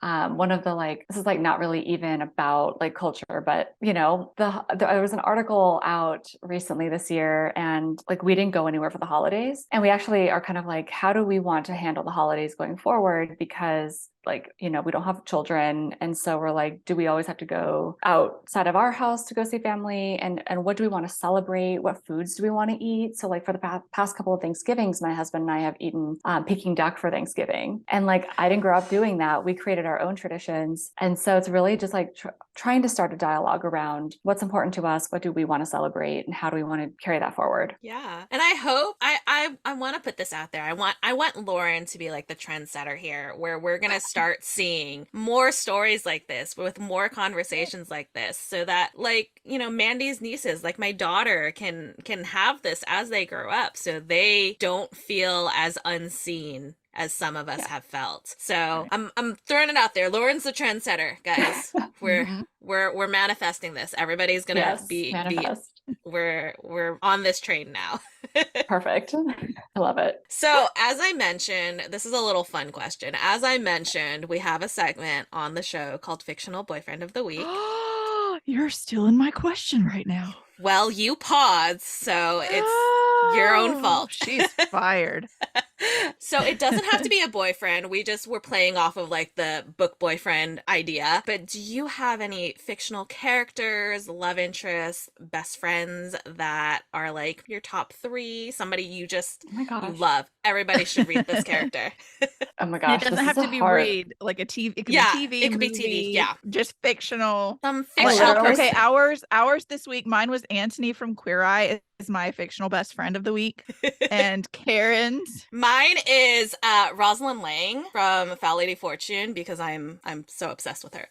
So like it could just be a Just to fictional give you kind of an person. idea. Yeah, just somebody from fiction that just like for whatever reason they just are stuck in your brain. I mean, I think like Roy Kent is like he's in Ted Lasso. Oh, I haven't seen that yet. I need Oh, to watch no. Ted Lasso. Oh My my friend- gosh. I really want to watch it. Our friend Taylor is obsessed with it and she keeps like insisting that I watch it and I'm like, I don't have time, but I want to so bad. You must drop everything. We never watch shows all the way like twice. Like there's too many shows to Right, watch, yeah. too Yeah. many books to read. I don't reread, rewatch like at all. And so that's the only show we've ever watched fully. Seasons 1 through, well, there's only 2, I guess. 3's coming, but we've watched that twice through now. Oh, okay. So That's- Roy that's Kent an is in it. endorsement. I He's- read it's called, I think it's Pride and Puppies, and like a Oh, big yeah. part of it was they were watching Ted Lasso together.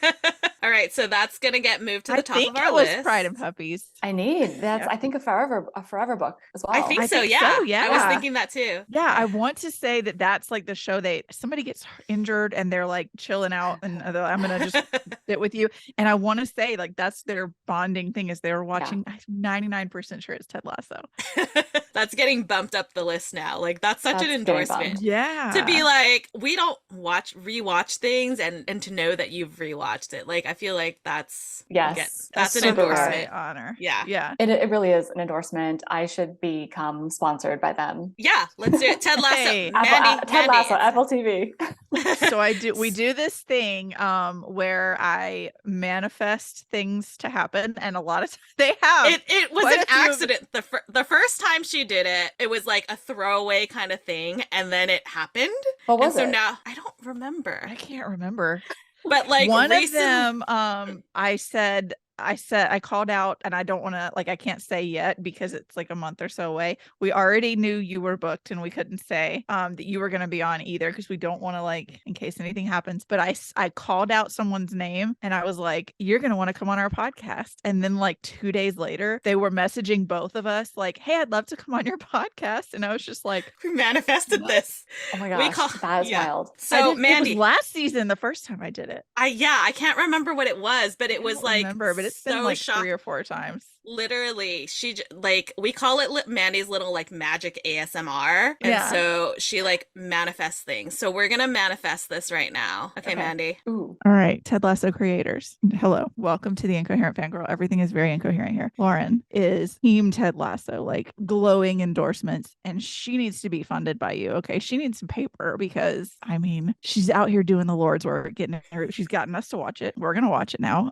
So if you would like to have her on like a guest role and maybe feature Lunar Love, maybe have somebody reading Lunar Love. So yeah, Ted Lasso endorsement. Lauren, everything's gonna be great. Hey, love you. Bye.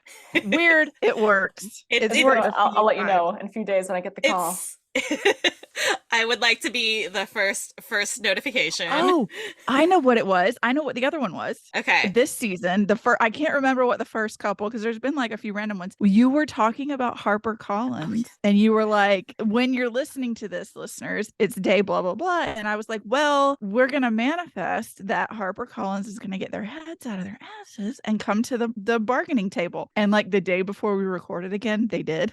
Yeah. Wow. Now that was Mandy- strike workers, obviously. That wasn't me, but it's just like weird that I say It's and then, like- weirdly coincidental yeah, kind of it's thing. weirdly Super. coincidental stuff.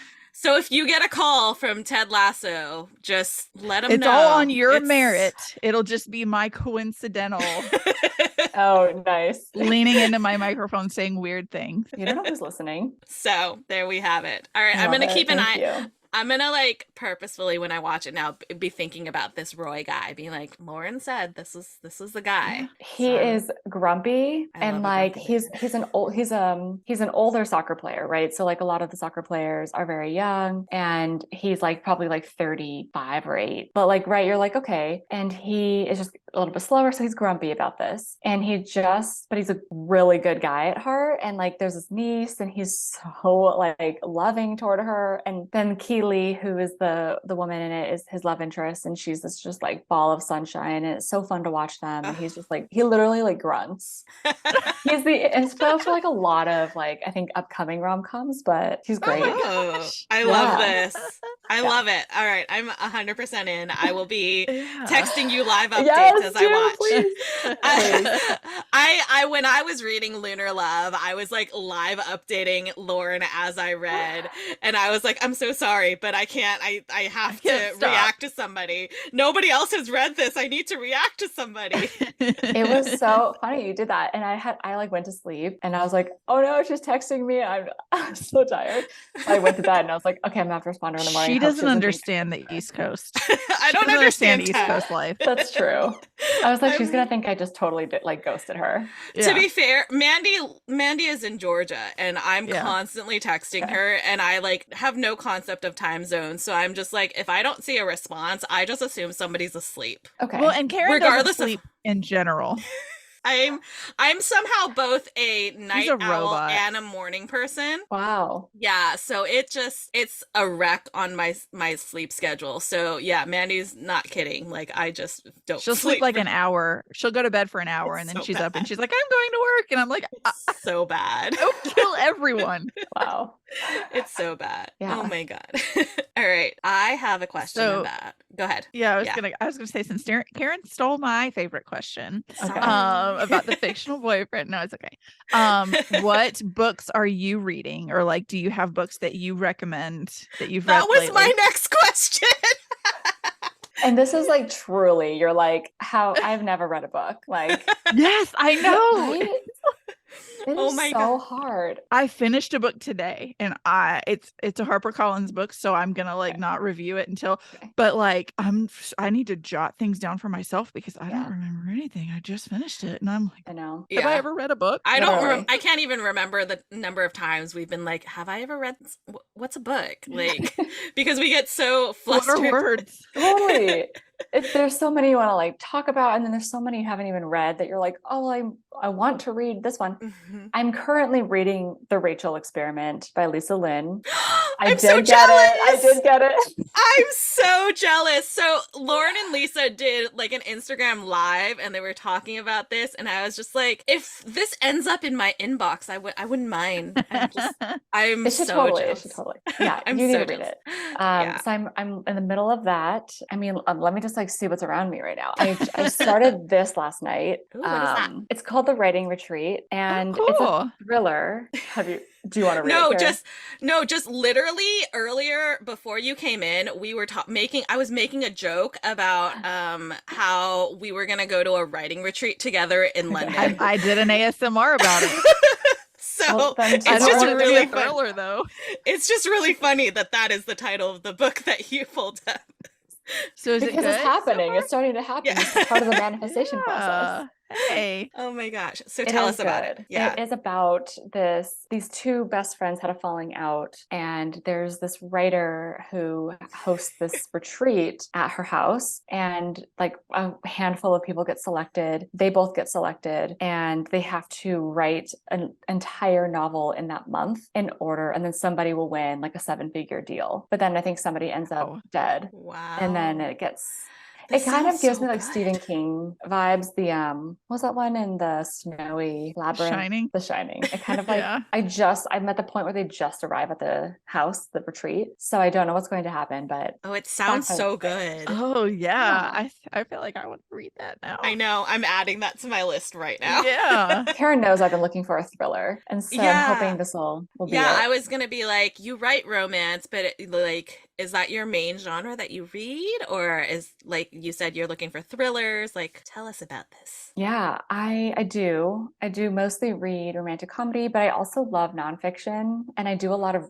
book research for books that I write because I love to write about careers that I don't really know a lot about. Although like I work in tech, so Bennett's job I did know a lot about, but it's kind of my way of like living different lives almost. And so I go wild with nonfiction purchases of like, I need to learn about all these cool things. And then I kind of like overwhelm my TBR with that. But I don't read a lot of thriller. And so I'm kind of like, well, how do I expand my kind of like storytelling learning? So that's kind of one way I'm thinking about it. Yeah, I love that. Yeah, that's super smart. Yeah, for sure. All right, we are getting close. We've kept you for a little bit longer than I anticipated, but I do have fun. I have one final question to close it out. You are working on book 2. Any kind of insider scoop you can give us and our listeners? Any kind of other than the cameo, other than our favorite cameos?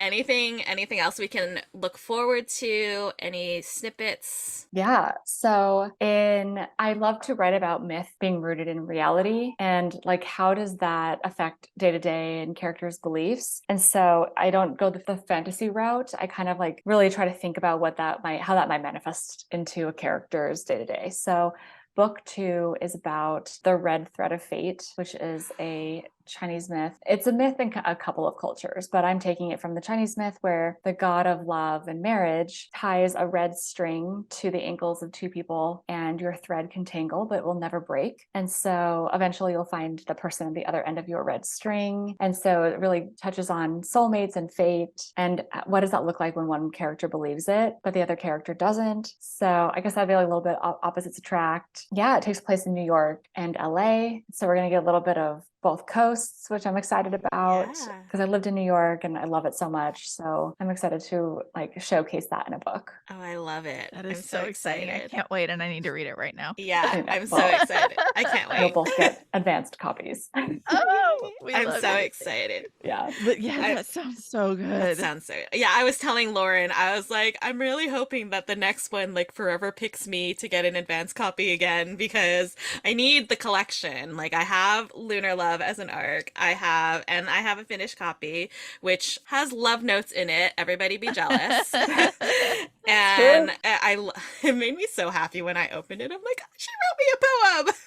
Yeah, let me tell you about her though. We were supposed to read Lunar Love together. Oh yes. And she forgot. She forgot me and left me in the dust. Yeah. And so to be she fair, starts telling me and I was like, wait, la. To be fair, immediately after that, you read an arc that we were supposed to read together as well. I did? Yeah, it was secretly yours. We were supposed to read that together. We were supposed to read it together? Yes, that's why I hadn't read it yet. Oh. But you've already read it. Well, I guess we're even so, then. Payback. I had to get back at you. Apparently, even though I forgot. Inadvertently, even though I forgot. Yeah. Yes, you'll definitely be on the list. Oh, I'm so excited. I can't wait. I'm so excited. I devoured Lunar Love in like 6 hours. Yeah. I could not stop reading. Good use of a food word too. Yes, very nice. Thank you. Is there going to be that much food in the next book? Like, do we need to eat it at a restaurant or read it at a restaurant? There is food. There is not. I don't think there's quite as much food, but doesn't matter. I'm still going to eat it at a restaurant. There's read it. There's still food. I did it twice. No, there's a good amount of food. Read it. I'm going to read it at a restaurant. It's food in a different way, almost, where it's like I think one instance they're making food. Someone's making food. The main character is making food, and then they're eating a lot of food. And like, yeah, it's food in like different ways. But there's always going to be food in my books. I love it. I love that. All right, so always be prepared with snacks. Be prepared when you read a Lauren Kangdessen book because you don't want to. I was starving. You think you're prepared and you're not. I really did. I really thought I ate a full dinner. I had some snacks and then I sat down with my tea to read, and within like 5 chapters, I'm like, damn it, I'm hungry again. I didn't eat that though. It was at night, so you're right. You had had dinner. Yeah. I was just like, dang it, I was not Yeah. prepared. So now I know. Now we know for the future. Just go sit down in a dim sum restaurant with the Mhm. book, because gosh. food will just keep coming to you. I love dim sum. I love dim sum. I'm like, my aunt lives in Atlanta, like near Atlanta. And she's Hey. like, there's a lot Does of she? good Chinese bakeries and dim sum. I'm like, please bring them to Nashville. We don't have like Yes, any. I love that. Oh I yeah. need some recommendations from her because I am like an hour and 10 minutes out of Atlanta, and I will like, we don't have a bakery here. We don't have like a Okay. good Chinese bakery. We have like Yeah. good Chinese restaurants, Okay. but not bakeries. I want to try all those sweets. I know. Karen So sent me mooncakes, Oh, and that's those were nice. good. Yeah, because I had She never had. She had never We don't had have them. anything here. I don't remember why it got because we had watched Over the Moon, Mhm. and she mentioned that she had never had mooncakes. So I was Mhm. like, well, it's like mooncake season is coming up, so I'll just buy Mhm. some and send No, some I was to like, you. send me some. I was like, I'll send That's so some to you. It's fine. nice. Yeah, so Yeah. that was very exciting. Yeah. Yes. I love See, I'm love gonna have to food. find some Chinese bakeries because that Yeah, everything ask your sounded like I aunt needed it. and then Yeah. pass the info along, and we'll make I will it pass it make it along. happen. I know. I need more dim sum in my life. Same. Always, Same. never enough. I'll do research for LA, and we'll find a good dim sum restaurant for August, and we'll make it work. Yeah, I'm sure there's like I'm I sure don't there's know. I haven't been plenty. down to Arcadia or Arcadia. No, Yeah. that's where I lived. I'm Anaheim. sure there's Anaheim. Anaheim. That's the one. I was like, Yeah. there's It's too many Hudson, eh? places there that I can't remember. I know. Yes, Yeah. we'll find one there, and that'll be great. It'll be perfect. I'm so excited. Thank you so much, Lauren, for coming and sitting Thank with us. you. Thank This you has for been so fun. writing Lunar Love. Yes. It was so good. Like literally, a friend of mine, before I was even on the Forever Love Letter, a friend of mine sent me the link to the Prioritized Reviewer, and I looked at it. I was like, Oh, I good. need this book like yesterday. Like I need it, and it was like stuck in my head forever. And then I got a copy in the mail, and I was like, oh my god, it's happening. Screaming, I was- crying, throwing up. I was like, it's that moment in the office where Michael was like, oh my god, it's happening, everybody calm down. Like that was me. Yeah. That is amazing. I'm so glad that list found its way to you. It did. Like things happen the way they're Yeah. supposed to. So Yeah. I love it. And now you're So- talking to Lauren. on your now podcast. we're like besties. Totally. Oh my god, I'm insane. so glad. I'm so happy that you were able to come and talk to us. Thank you I'm so much for inviting me. Yeah, you have to come back for book 2. I would love Yes. to. Well, I don't It's- make the can't wait. laws. I It's just the rules. spell them out. We've decided it's a rule. If you've come on from one That's book, it. you have to come on for all the other books. It's So we can true. gush. It's yes, because we definitely are very excited for book 2. I can't wait. I can't wait for you both to read it, and then we can talk about how you felt the cameos went. Yeah. Yeah, I'm so excited. Thank you. Yay. Thank you. Thank you both Um, so much. Yeah, I can't wait. Everybody go find Lunar Love. It is out in stores now. It has been out for a month. So if you haven't read it yet, just what are you doing with your life? Listen to us and go read it. My We tell gosh. you this. We've told you about this book. We've gushed about it. So what are you doing? Go get it. It's really good. It's really good. Go get it. Thank you again, Lauren, and Thank we'll talk you. to you soon. Yes, talk to you soon. That was so much fun. I know. She's so freaking cute. I could die. I love her so much. I love her. I'm so glad, like she said, like Bliss came across, just it made it way Yeah. to me. And and I'm so happy it did, because now I have a new friend who, like, she gets it. She gets my random like dim sum messages. I think one time I sent her a message. I said something, I think I read a word that was like, it started with the word dim, like maybe diminished or something. And I was like texting her, and I was like, I just read this, and I thought of dim sum. And she was like, the funny thing is that as I was reading you saying you read that, I thought of dim sum too. Y'all I were was both like, just hungry. You just get me. No, yeah, for real. So she's so much fun. I cannot wait for book 2. It sounds so I good. can't either. I'm so excited. So excited. Okay. Thank you, Lauren, for coming on. That was awesome. Thank you. What are are you looking forward to in the future? I am looking forward to reading A Rival Most Vile this week. I am so excited. Like, for you guys, very specific reasons that Mandy can elaborate on. RK Ashwick is coming on our podcast next week. Guys, listen, I have like gushed and gushed about Arrival Most Vile. I've chatted with RK. She's amazing. We've talked about my book, but her, things she's working on. Love her. I'm Love the so story. excited. I cannot wait for you to read it because like I feel like Amber and I cannot be wrong, right? Like get a hot cup of tea. Get the best cookies you can find. Sit down with this book and a blanket. I've never been steered wrong by either of you. So I have very high expectations of greatness and I'm not going to be disappointed. I could see this as a movie. Like the world building is just so cool and the characters are just so diverse and fun and it's low stakes, but like there's drama and it's a hug. It's like the warmest. I never really understood like the cozy fantasy descriptor because I'm like, no, but I need like a thigh dagger and I need like plunging into. It's not that at all, but it is just you'll see. You will see. It is so good. So excited. So I'm looking forward to reading that. I'm looking forward to talking to RK next week, which is so exciting. So bonkers. I'm so excited. Oh my gosh.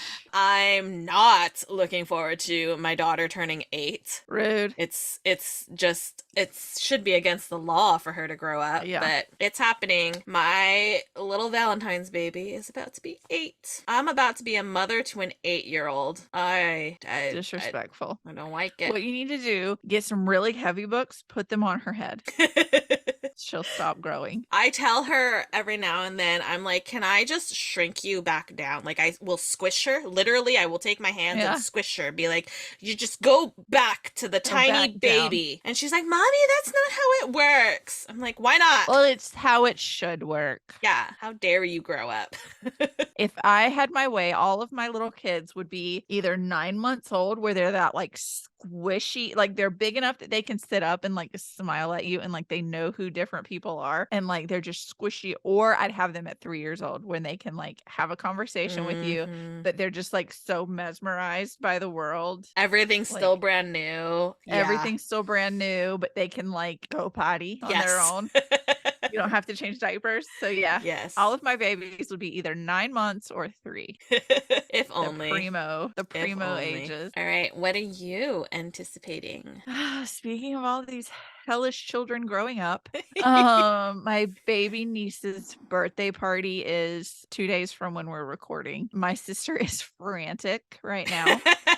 Because she is extra, okay? She has said, weather permitting, there will be a bouncy house. Ooh. It's supposed to start raining like now, and it's not supposed to stop until Sunday. Oh no. So weather is not permitting a bounce house. And so she's like, now I'm going to have all these kids confined to the house and I don't have an activity planned because the activity was the bounce house. So I'm like frantically, I'm like, put them on your back. They have a covered back porch. I'm like, put them on the back porch, get a bunch of buckets of, or not like buckets, like bowls of unicorn colored dye and do like tie-dye t-shirts with a unicorn stencil on the front. No, my husband would never allow dye on the back porch with kids. Oh, geez. Okay. Pin the horn on the unicorn. And then I think she ended up getting like some little headbands that they can color that make them a unicorn. I don't know. I was like, or hear me out. You could let the kids play together. I know. I'm sitting here like they don't need the extravagant thing. Like she wants to do it. That's great. They don't need that to enjoy the party. Maybe just let them play. I was like, it'll be okay if they just play together. Let them have play. Yes, let the children have play. I'm also very excited. I normally at the beginning of COVID, I was able to like listen to TV shows and work. I haven't been able to do that in a long time, but season 4 of You is out today. And I am feral, okay? Because we're not gonna, Joe Goldberg is not attractive, okay? He's a murderer, okay? Penn Badgley Okay.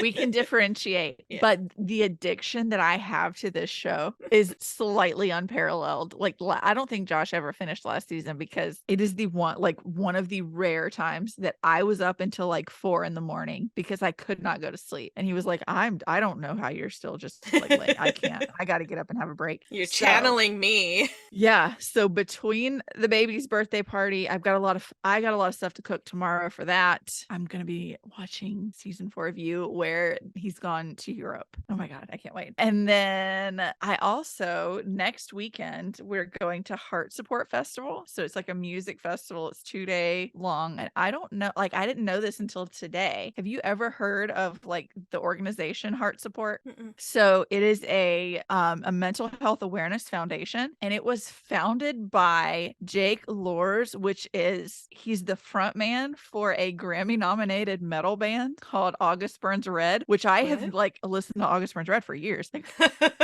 I've seen them before. My husband has seen them before. He said that he would go to shows and he would like after shows, fans would come up to him and like tell him personal things like your music helped me through this or your lyrics got me through that. And he was like, I just realized that there was so much pain out there and so much trauma. And a lot of people have similar stories. And so it's kind of like a community of people, but also specialists and doctors and stuff who can provide support for people who need it. So this is, I believe, a fundraiser to help for I heart love support. that. I know that I don't think you're going to know of many of these, but I'll list them off for listeners. My hot list for this festival, it's a 2-day festival in Orlando. We've got Under Oath. We've got Senses Fail. Buddy Nielsen made me drop my sunglasses at Warped Tour when I was like 17 because I turned around and he was there and my sunglasses hit the ground and shattered.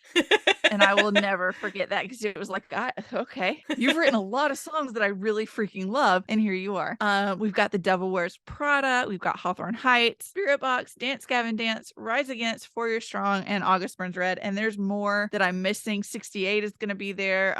So pretty excited for that. And talking to RK Ashwick next week I can't wait. That's so exciting. I just remembered something as you were talking. Next week is the worldwide release of Ant-Man and the Wasp: Quantumania. Oh yeah. So we are going to be, when this episode comes out, we will be that day going to watch. Normally I go on Saturdays, but on Saturday we're driving to Disneyland. So we're watching Friday night.